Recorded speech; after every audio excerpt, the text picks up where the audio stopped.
Hi ladies and gents, welcome back to Miss Raga's Art Room. So here we are, our mandala completion. What do we do next? Well, first, make sure your painting work's all done and that you have all of your required elements. So, you're going to do a quick look at your mandala.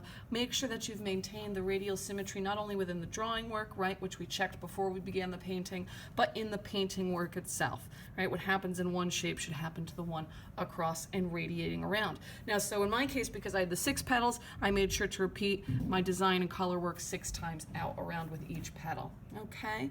You want to do a little check of craftsmanship. Anywhere you maybe have little bleeds, take some clean water and a brush, dab with a rag, see if you can lighten that up. Make sure your color goes fully to the edge of each of your shapes, right? You took time to craft these shapes. We want to respect them with the paint job. Okay, now your final aesthetic, and of course, how could I forget, you had to choose your color theme and make sure that you have that dark value color and light value color. So I can see I've got all my required elements, I'm good to go. All right, the final decision you have to make is how do you want to present your artwork, right?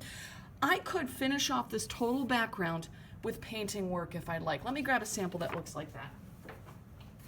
Okay, so in previous years, okay, I've done painted versions where I've continued the mandala design all the way out to the fully finished background, okay, to have it as the complete artwork.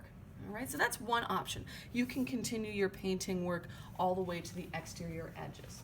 Now, if you prefer something that's maybe a little bit more simplistic, maybe your design already has kind of overwhelming complexity to it, okay, maybe you'll want to do it mounted on just a solid color paper, one that complements your design work, right? It could be neutral, it could be a paper that pulls from a color within your design, right? So maybe on this one I might choose like purple or something. In my case this year, I am going to go with something a little bit more neutral, okay? I'm going to trim out my mandala and I'm going to mount it onto just some flat black neutral paper, okay? So first things first, make sure everything's dry.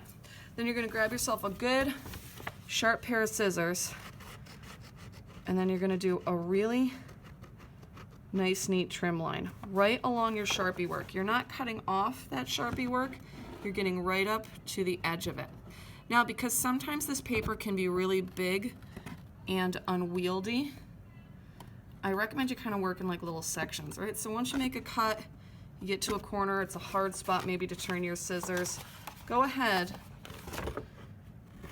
and just trim those bits off as you go. Okay, so I'm going to pause the video. So now we're trimmed out, okay? Everything's nicely cut. I've got all my required elements. I've got dark value color, light value color. I've got that value range, okay, from dark to light within my shape, so I've created that beautiful glow. All right, I've got my theme color element. I'm trimmed. I've done as much craftsmanship, tuck and tidy as I can. I'm good to mount down.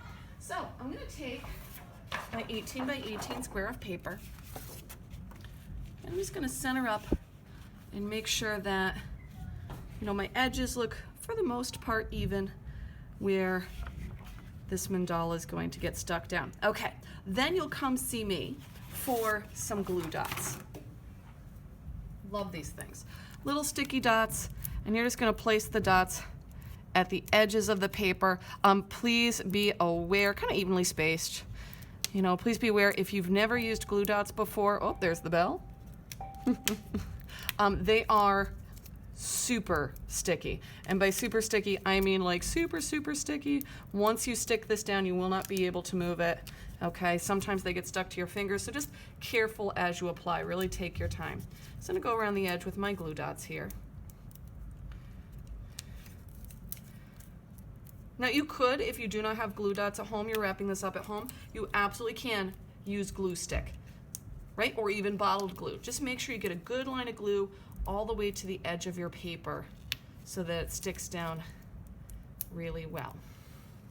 Now once I mount this, I'm going to end up covering up my name and my color theme that I've written on the back of my paper, right? And I'm of course going to need that so that as I look at your work, I can tell, I can evaluate kind of how you represented your color theme. So, all right, once again, you kind of get one shot at this, so do a good, tidy job sticking it down, get as even as you can.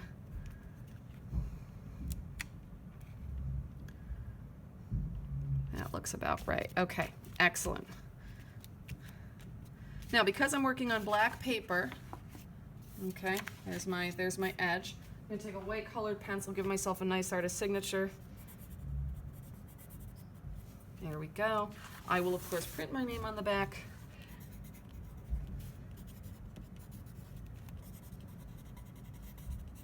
It's never a bad idea to also give yourself the date, right? We finished this up October 2019, so 10/19. And then, okay, make sure you also write what your color theme was. And again, mine was shady forest / trees, right? And I think I represented that pretty well with my color theme of green, yellow, green, blue, green, and brown for my neutral. Okay, and then this is all set and ready to turn in. Nice work on your mandalas, ladies and gentlemen. And I'll be seeing you soon in Miss Raga's art room.